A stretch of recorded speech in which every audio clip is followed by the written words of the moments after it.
મોટા ભમાનંદસિંહ પૂર્વાશ્રમમાં એનું નામ હતું રૂપજીભાઈ, અને મૂળ કેશિયા ગામના, કામ ધંધા માટે જીરાગઢ ગયેલા, અને ત્યાંથી આગળ વધતા વધતા તરઘરીમાં ગયા, કામ ધંધા માટે ગયા.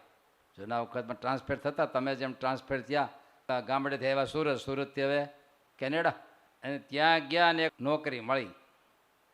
પણ આ તો હરિભગત ચુસ્ત પૂરા વ્યક્તિત્વથી કામ કરતા હતા. ઓલાની પેઢી જામી ગઈ. 1 વર્ષ થયું, આને કે પગાર ન આપે, આપી દેશ આપી દેશ આપી દેશ આપી દેશ. 3 વર્ષ ત્યાં પણ પગાર ન આપ્યો. પછી કીધું ભાઈ હું 3 વર્ષ તમારે ત્યાં નોકરી કરું છું, મારા પગારના પૈસા તો લાવો. તો પૈસા તો આપી દીધા છે.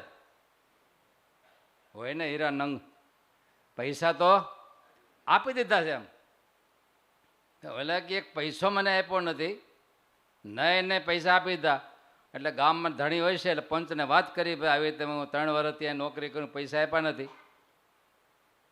એટલે પંચ કઈ બાજુ જાય? આ તો અજાણ્યા આવે ને, આ તો ગામ એની તરફ ઢેડ્યું. અને છેલ્લે ચર્ચા કરતાં કરતાં એવું નક્કી થયું, ભાઈ આની પરીક્ષા કરો, તું સાચો છો ખોટો. ધગધગતી હાકળ, લોઢાની ધગધગતી હાકળ. ગામનો રિવાજ છે કે પારખા કરવા સત્ય હોય તો આ પરીક્ષા. અને એવી હાકળને ધગધગાઈ લાલ ચોળ કરી એને ગળામાં પહેરવાની અને ગામને ચક્કર મારવાનું, અને કાંઈ ન થાય તો એ સાચો. એમ સત્યની પરીક્ષા ભાઈ. હા રબજીભાઈ કીધું કાંઈ વાંધો નહીં, કે સત્ય જ છે. પછી કેટલો વિશ્વાસ હશે. અને ગામ આખું ભેગું થયું, ભઠ્ઠો નાખ્યો, હાકળ મુકાણી અને તપાવી લાલ ચોળ જેવી ઉપાડ, જય સ્વામિનારાયણ એમ કહીને હાકળ ઉપર નાખી ગળામાં, ચાલો. આખું ગામ આશ્ચર્ય થઈ ગયું. અને તરત બધા પગમાં પીડ્યા, ભાઈ તમે કાઢ નાખો, હવે તમે કાઢ દો. અને પછી લીધા ભગવાન સ્વામિનારાયણની વાત કરીને કેટલાને આશ્રિત કર્યા, અને બધા ભેગા તેના બમણા પૈસા અપાવ્યા.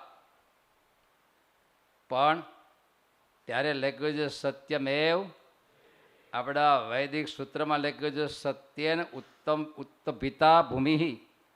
આ સત્ય છે એ જ પૃથ્વીનો આધાર છે. સત્ય છે, આવડી મોટી પૃથ્વી શેને આધારે ટકી છે?